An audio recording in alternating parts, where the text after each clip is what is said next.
আপনি চাইলে আমার এই মোবাইলটা দিলে আমার অনেকটাই উপকার হবে, কিন্তু উপকার আমার হবে না, উপকার হবে এই সমস্ত রুগীর, যেটা সত্য কথা।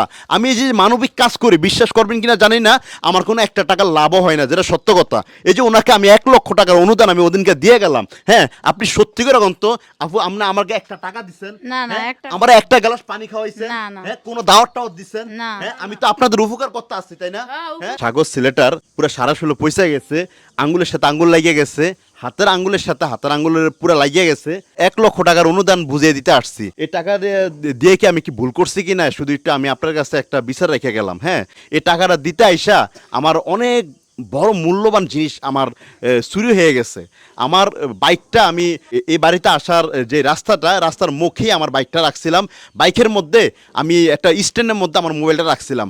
আমি গ্রাম অঞ্চলের রাস্তা আমি ঠিক সঠিকভাবে আমি চিনি না, জানি না। আমি ওই লোকেশনের মাধ্যমে এই সমস্ত অসহায় মানুষদের বাসা আমি খুঁজে নেই আর কি, ওই লোকেশনের মাধ্যমে। তার জন্যই কিন্তু আমি ওই স্ট্যান্ডের মধ্যে মোবাইলটা রাখছিলাম।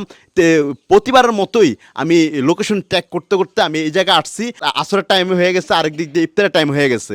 হ্যাঁ সব মিলিয়ে আমার একটু তাড়াহুড়া হয়ে গেছিলো ওই দিন, তো তার জন্য আমার মোবাইলটা আমি ওই জায়গায় রাইখা মনে বলে আমি এখানে আসছি। আইসা এই সাগর নামে ছেলেটার দেখেন, তার সারা শরীর পয়সা দিতেছে, হ্যাঁ তার অবস্থা বেশি খারাপ। এই ছেলেটার মানে রাস্তা হাঁটতেও পারতেছে না, তার মা একটা অসুস্থ হয়ে গেছে, তার মানে এই শোকে শোকে আর কি। হ্যাঁ তারা আমি 1 লক্ষ টাকা দিতে আইসা আমার মোবাইলটা চুরি হয়ে গেছে। ভাই আমি এখানে ওদিন টাকাটা দিতে আসছিলাম না, জি টাকাটা ওদিনই তো দিতে আমার আইছেন, মোবাইলটাই। ওদিনই মোবাইলটা হারা গেছে। হ্যাঁ আমি তো ওদিন টাকাটা দিতে এসে তো মোবাইলটা নিয়ে গেছে না, কে এই মোবাইলটা নিছে এখনো কিন্তু জানা যায়নি। আমি তারপরও মানে থানায় জিটি করছি, মোবাইলটা একদিন না একদিন আমার হাতে আসবে, এটা আমার বিশ্বাস।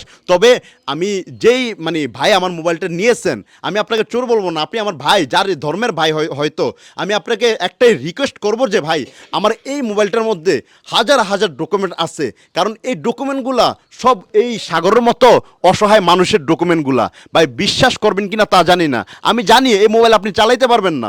ভাই আপনার কাছে একটাই অনুরোধ করব যে ভাই আপনি কোনো না কোনো মাধ্যমে চাইলে আপনি এই মোবাইলটা যদি দিতেন তাহলে আমার অনেকটাই উপকার হতো। কিন্তু উপকার হতো এমন, এই সাগরের মতো অনেক অসহায় রুগী তারা বেঁচে যাবে আমার বিশ্বাস। এই মোবাইলের মধ্যে অনেকগুলো ডকুমেন্ট আছে, আপনারা চাইলে আপনি যে ভাই মোবাইলটা নিয়েছেন, আপনারা আবার বলছি ভাই আপনি আমার জাতের ভাই, আমার ধর্মের ভাই, আপনি চাইলে আমার এই মোবাইলটা দিলে আমার অনেকটাই উপকার হবে, কিন্তু উপকার আমার হবে না, উপকার হবে এই সমস্ত রুগীর, যেটা সত্য কথা। আমি এই যে মানবিক কাজ করি, বিশ্বাস করবেন কিনা জানি না, আমার কোনো একটা টাকার লাভও হয় না, যেটা সত্য কথা। এই যে ওনাকে আমি 1 লক্ষ টাকার অনুদান আমি ওদিনকে দিয়ে গেলাম, হ্যাঁ আপনি সত্যি করে তো আপু, আপনি আমাকে একটা টাকা দিচ্ছেন, না, না, হ্যাঁ? একটা আমার একটা গ্লাস পানি খাওয়াইছেন, না, না। হ্যাঁ কোনো দাওয়াতটাও দিচ্ছেন, না। হ্যাঁ আমি তো আপনাদের উপকার করতে আসছি, তাই না? হ্যাঁ, হ্যাঁ উপকারের এই শুধু উপকার করতে আইসেই কিন্তু আমার